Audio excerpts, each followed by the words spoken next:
Volume study 4 ಯೆಹೋವನ ಮುಯ್ಯಿ ತೀರಿಸುವ ದಿನದ ಹರ್ಮಗೆದೋನ್ ಯುದ್ಧ ಅಧ್ಯಾಯ 11 ಹರ್ಮಗೆದೋನ್ ಯುದ್ಧ ಮಹಾದಿನದ ಕದನ ಪುಟ 359. ಚಾರ್ಲ್ಸ್ ಡಿಕನ್ಸ್ ಕಥೆಗಳಲ್ಲಿ ಒಂದರಲ್ಲಿ ಬರತಕ್ಕಂತಹ ಒಂದು ದೃಶ್ಯವು ಫ್ರೆಂಚ್ ಕ್ರಾಂತಿಯ ಕಷ್ಟಕರ ಕಾಲದಲ್ಲಿ ಹೇಗೆ ಪ್ರಾರಂಭವಾಗುತ್ತದೆ ಮತ್ತು ಪ್ರಸ್ತುತ ಕಾಲಕ್ಕೆ ತಕ್ಕದ್ದಾಗಿ ಅನ್ವಯಿಸುತ್ತದೆ ಆತನು ಸೂಚಿಸುವಂತೆ ಅದೊಂದು ಒಳ್ಳೆಯ ಕಾಲವಾಗಿತ್ತು. ಅದು ಅತಿ ಕಷ್ಟಕರ ಕಾಲವಾಗಿತ್ತು, ಜ್ಞಾನದ ಕಾಲವಾಗಿತ್ತು, ಮೂರ್ಖತನದ ಕಾಲವಾಗಿತ್ತು, ನಂಬಿಕೆಯ ಯುಗವಾಗಿತ್ತು, ಶಂಕಿಸುವ ಯುಗವಾಗಿತ್ತು, ಬೆಳಕಿನ ಋತುವಾಗಿತ್ತು, ಕತ್ತಲಿನ ಋತುವಾಗಿತ್ತು, ನಿರೀಕ್ಷೆಯ ವಸಂತಕಾಲ, ಹತಾಶೆಯ ಚಳಿಗಾಲ. ನಮ್ಮ ಮುಂದೆ ಎಲ್ಲವೂ ಇತ್ತು, ನಮ್ಮ ಮುಂದೆ ಬೇರೆ ಏನೂ ಇರಲಿಲ್ಲ. ನಾವೆಲ್ಲರೂ ನೇರವಾಗಿ ಪರಲೋಕಕ್ಕೆ ಹೋಗುವೆವು, ನಾವೆಲ್ಲರೂ ನೇರವಾಗಿ ಬೇರೆಲ್ಲಿಗೋ ಹೋಗುತ್ತಿದ್ದೆವು. ಸಂಕ್ಷಿಪ್ತವಾಗಿ ಹೇಳಬೇಕೆಂದರೆ ಪ್ರಸ್ತುತ ಕಾಲಕ್ಕಿಂತಲೂ ಬಹಳ ದೂರವಿತ್ತು. ಅದರ ಅತ್ಯಂತ ಸದ್ದುಗದ್ದಲದ ಅಧಿಕಾರಿಗಳು ಒಳ್ಳೆಯದಕ್ಕೆ ಅಥವಾ ಕೆಟ್ಟದ್ದಕ್ಕೆ ಅಂಗೀಕರಿಸುವಂತೆ ಒತ್ತಾಯಿಸುತ್ತಿದ್ದರು, ಉತ್ಪ್ರೇಕ್ಷೆಯ ಅಂಶದ ಹೋಲಿಕೆಯಲ್ಲಿ ಮಾತ್ರ. ಆದರೆ ವಿಶ್ವಾದ್ಯಂತ ಅದೇ ಕಾರಣಗಳು ಕಾರ್ಯಾಚರಣೆ ನಡೆಸುತ್ತಿರುವುದನ್ನು ಹಾಗೂ ಹೆಚ್ಚಿನ ಪ್ರಮಾಣದಲ್ಲಿ ಅದೇ ರೀತಿಯ ಪರಿಣಾಮವನ್ನು ಉಂಟುಮಾಡುತ್ತಿರುವುದನ್ನು ನಾವು ನೋಡುವಾಗ, ನಾವು ಕಲ್ಪಿತ ರಕ್ಷಣೆಯ ಅಭಿಪ್ರಾಯದಿಂದ ನಮ್ಮನ್ನು ನಾವು ಸಂತೈಸಿಕೊಂಡು ಅದರಲ್ಲೂ ಪ್ರವಾದನೆಯ ಮುನ್ನೆಚ್ಚರಿಕೆಯ ದೃಷ್ಟಿಕೋನದಿಂದ ನೋಡಿದರೂ ಯಾವ ಮೇಲೂ ಇಲ್ಲದಿರುವಾಗ ಮೇಲು ಮೇಲು ಎಂದು ಘೋಷಿಸಲಾರೆವು.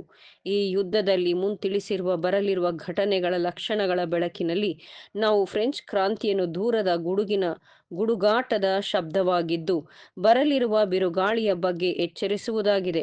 ಭೂಕಂಪನದ ಆಘಾತಕ್ಕೆ ಮೊದಲು ಸೂಕ್ಷ್ಮ ಕಂಪನ ಉಂಟಾಗುವಂತೆ, ಯುಗಗಳ ದೊಡ್ಡ ಗಡಿಯಾರದ ಪೂರ್ವಭಾವಿಯಾಗಿ ಚಿಟಿಕಿ ಹೊಡೆದಂತೆ ಈಗಾಗಲೇ ಎಚ್ಚರವಿರುವವರಿಗೆ ಸೂಚನೆ ಕೊಡುವಂತೆ ಮತ್ತು ಚಕ್ರಗಳು ಆಗಲೇ ಚಲನೆಯಲ್ಲಿದೆ.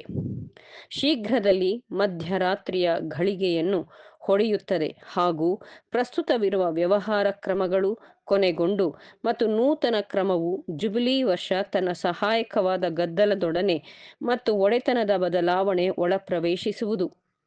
ಅದು ಇಡೀ ಪ್ರಪಂಚವನ್ನು ಪ್ರಚೋದಿಸಿ ಮತ್ತು ಕಡೆಯಲ್ಲಿ ತನ್ನ ಪ್ರಬಲ ಪಡೆಯೊಂದಿಗೆ ಕಾರ್ಯಾಚರಣೆಯನ್ನು ತೊಡಗಿ ಹಳೆಯ ಕ್ರಮಗಳನ್ನು ಎತ್ತೊಗೆಯುವುದು.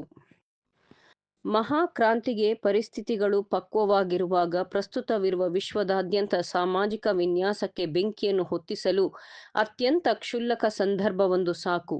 ಒಂದು ಉದಾಹರಣೆಗೆ, ಫ್ರೆಂಚ್ ಕ್ರಾಂತಿಯ ಪ್ರಕರಣದಲ್ಲಿ ಮೊದಲ ಸಾರ್ವಜನಿಕ ಕಾರ್ಯವು ತಿಳಿಸಿರುವಂತೆ, ಒಬ್ಬ ತಾಯಿಯು ತನ್ನ ಮಕ್ಕಳು ಹಸಿದಿರುವುದನ್ನು ತೋರಲು ಡಬ್ಬವನ್ನು ಬಡಿಯುವ ಶಬ್ದ.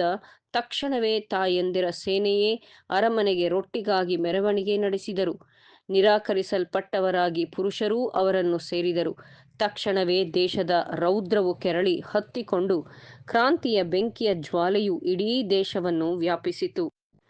ಆದರೂ ರಾಜಮನೆತನವು ಎಷ್ಟರ ಮಟ್ಟಿಗೆ ಐಷಾರಾಮಿಯಲ್ಲಿ ತೊಡಗಿದ್ದರೆಂದರೆ, ಜನರ ಪರಿಸ್ಥಿತಿಗಳ ಅರಿವಿಲ್ಲದವರಂತೆ ಇಂತಹ ಒಂದು ಸ್ಫೋಟವು ಸಂಭವಿಸಿದ್ದರೂ ಅರಸಿಯು ಪರಿಸ್ಥಿತಿಯನ್ನು ಗ್ರಹಿಸಲೇ ಇಲ್ಲ.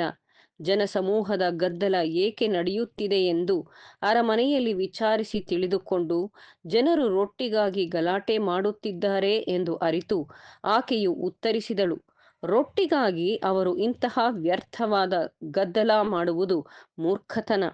ರೊಟ್ಟಿಯು ದುರ್ಲಭವಾದರೆ ಅವರು ಕೇಕ್ ಹೊಂದಿಕೊಳ್ಳಲಿ, ಅದು ಈಗ ಅಗ್ಗ ಬೆಲೆಯಲ್ಲಿ ಸಿಗುತ್ತದೆ. ಆ ಕಾಲಗಳಲ್ಲಿದ್ದಂತೆಯೇ ಪ್ರಸ್ತುತ ಕಾಲದಲ್ಲೂ ಹೋಲಿಕೆಗಳು ಗಮನಾರ್ಹವಾಗಿದೆ. ಕಾಲಗಳ ಲಕ್ಷಣಗಳ ಬಗ್ಗೆ ಅರಿವಿರುವ ಅನೇಕ ಆಲೋಚನಾ ಪರ ತಿಳುವಳಿಕಸ್ಥರು ಎಚ್ಚರಿಕೆಯ ಗಂಟೆಯು ಬಾರಿಸುತ್ತಿದೆ ಎಂದು ಅರಿತಿದ್ದಾರೆ. ಆದರೆ ಇತರರು ಪರಿಸ್ಥಿತಿಯನ್ನು ಗ್ರಹಿಸಲಾರರು. ಈಗ ಅಧಿಕಾರದಲ್ಲಿ ಮತ್ತು ಪ್ರಭಾವದಲ್ಲಿರುವವರಿಗೆ ಲೋಕದಾದ್ಯಂತ ಎಲ್ಲ ಜನಸಮೂಹದಲ್ಲಿ ಬೆಳೆಯುತ್ತಿರುವ ಮೊರೆ ಇಡುವಿಕೆಯನ್ನು ಹೋಲಿಸಿದರೆ ಫ್ರೆಂಚ್ ಕ್ರಾಂತಿಗೂ ಮುಂಚೆ ಸಂಭವಿಸಿದ ಕೂಗು ಏನೂ ಅಲ್ಲ.